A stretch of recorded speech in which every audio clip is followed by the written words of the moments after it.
Assalamu alaikum. Hi, Oracle, Reiki, spiritual healer. And I have been talking to, some of my family in recent years, and they knew that I used to work for the Atlanta Police Department on Decatur Street in the ID unit when I was a young person. But I didn't really like it that much, but I learned a lot, from the investigators and the police department itself. I used to have a lot of jobs. I've had a lot of jobs. You'll find out that as a chosen one, you'll have a lot of jobs. I think the most fulfilling one that I've ever had was, teaching kids.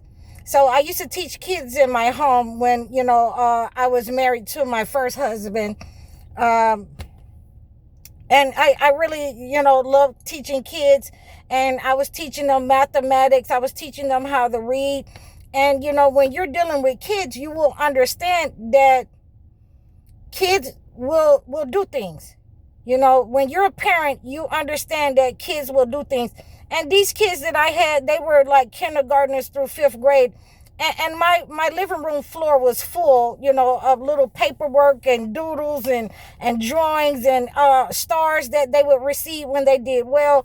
But you'll understand that kids do things.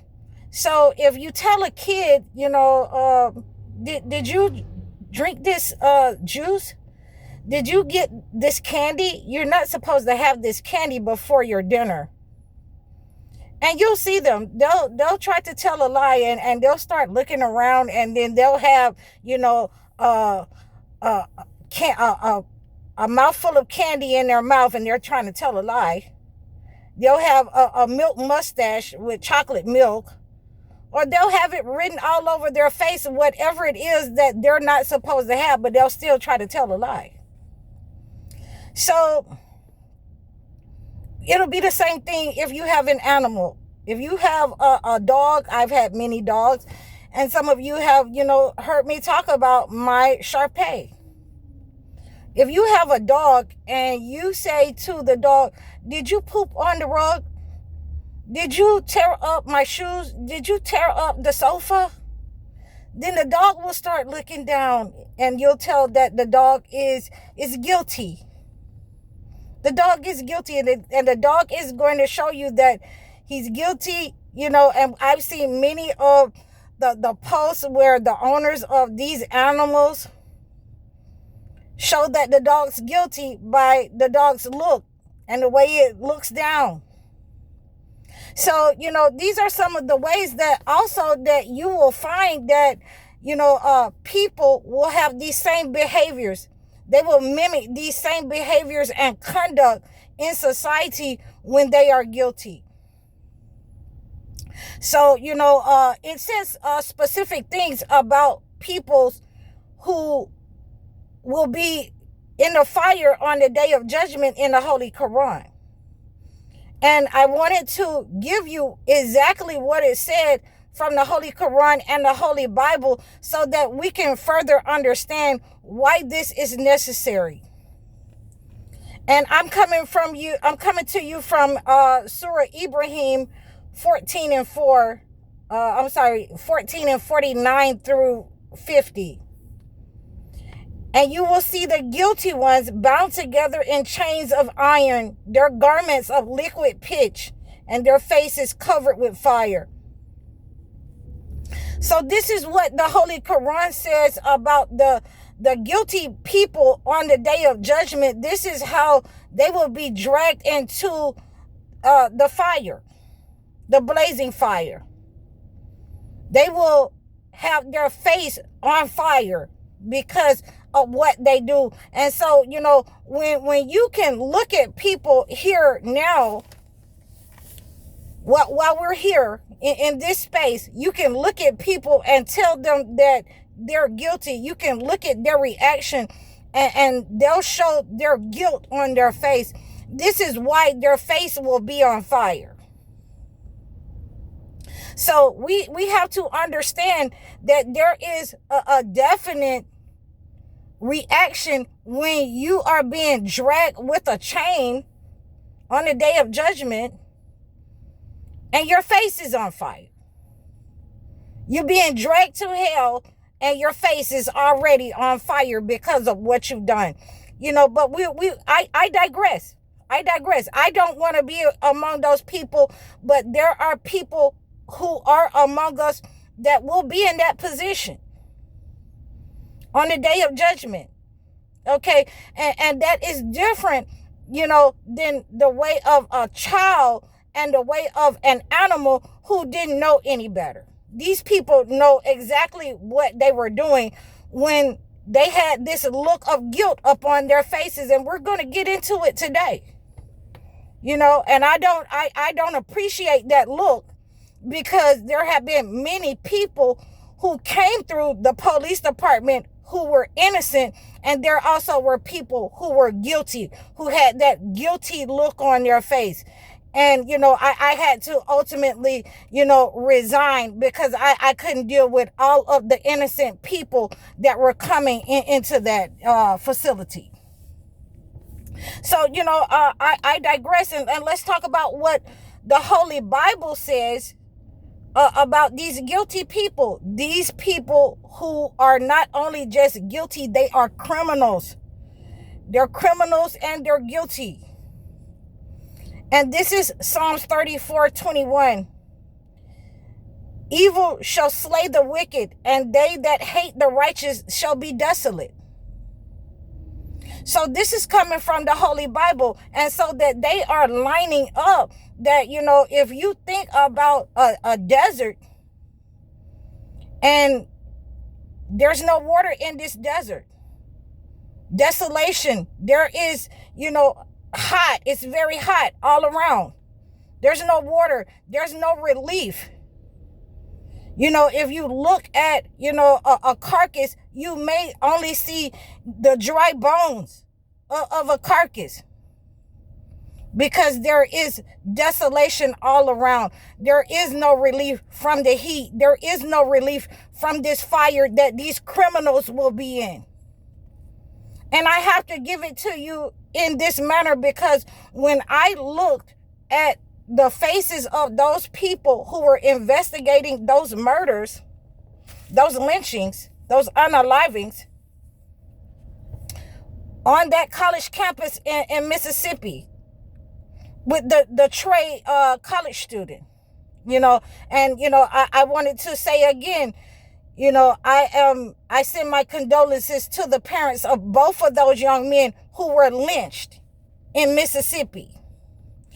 But I wanted to say, when they held that press conference, these people could not even look into the camera. They had to look down with their heads down. The black man who was holding the press conference, and the sheriff, the black sheriff, he was looking down because he couldn't even look into the camera because of his guilt, because he has, sold his soul to the entity because of money, his position, his fame.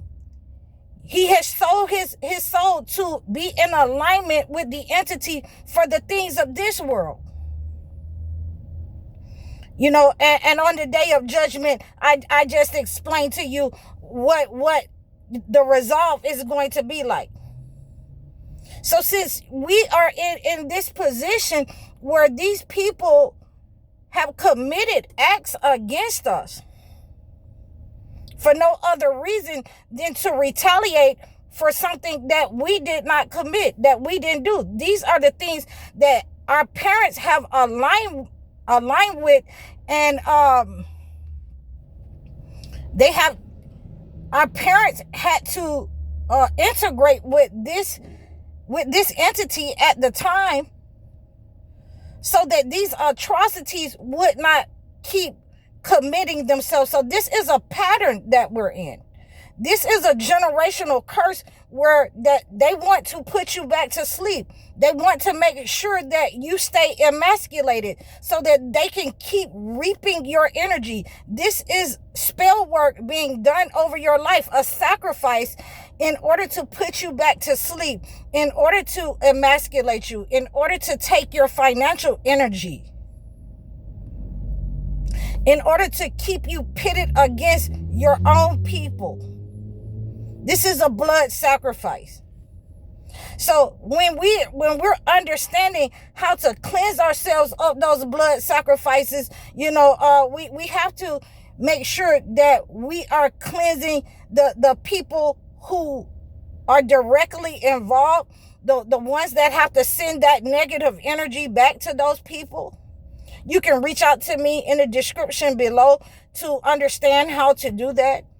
But we have to break that curse so that these kinds of negative attacks on our people do not keep happening in society. That's one of the main issues that, I'm going to cleanse this issue. I'm going to cleanse it with the truth first, so that we can have the clarity that we need to be able to stand up, because we do not want to be on Judgment Day with the people of the fire. The people who have aligned themselves with the entity, they have already been separated. There have been people who have been calling, I seen the news clip of the black man and the white news media in alignment with harming homeless people and calling for the harm of the homeless people, and it happens in Minnesota. So these people are calling. That is a spell that they're sending out. That is a frequency, a signal that they're sending out to harm people, to purge people, to unalive. And as you well know, that the entity doesn't have to say it out loud in order for them to communicate. So these are our ways of understanding and, giving this entity the truth and the light that it deserves. And again, as we understand where we are in this society, these entities hate the truth. They hate the light. They want to extinguish God's light, but it has been perfected so that we can see what our generations have gone through, and so that the buck stops here with us, that we will not go back to sleep. We will not align with their entity. We will not take their false gods and any other gods. We reject any kind of gods that they send to us to align with their entity, with their evil, their race baiting, their hatred for one group, and we have to pretend to be a part of their system in order to have anything, get anywhere, protect ourselves. We must stand against this negative energy, and I send it back with the force of the truth, with the force of God right now. I send it back to these people who have aligned with the entity. I have shed the light on them today, this day. And every one of you should be talking about it. Every one of you should understand that this could be your family, your mother. It could be your son. And every one of us should be praying against it. And we should be standing and preparing ourselves against this negative entity, because they will come. The more arrogant that they get, they will be just like Pharaoh's people. When they become so arrogant and prideful, they will pursue you. They are pursuing you. So I hope that this has reached you, wholeheartedly, to defend yourselves, protect you, make sure that you have the food that you need, the resources that you need in your house in order to do so. But I hope that this has resonated within you, within your community, within your family, with your children. And I pray for our success, and we will be victorious over whatever, we do. Please like, share, and subscribe to me over all of my platforms. Please reach out to me in the description below. Book your sessions with me. Book your one-on-one consultations with me. Donate to my channel. I'm High Oracle, Reiki Spiritual Healer. Assalamu alaikum.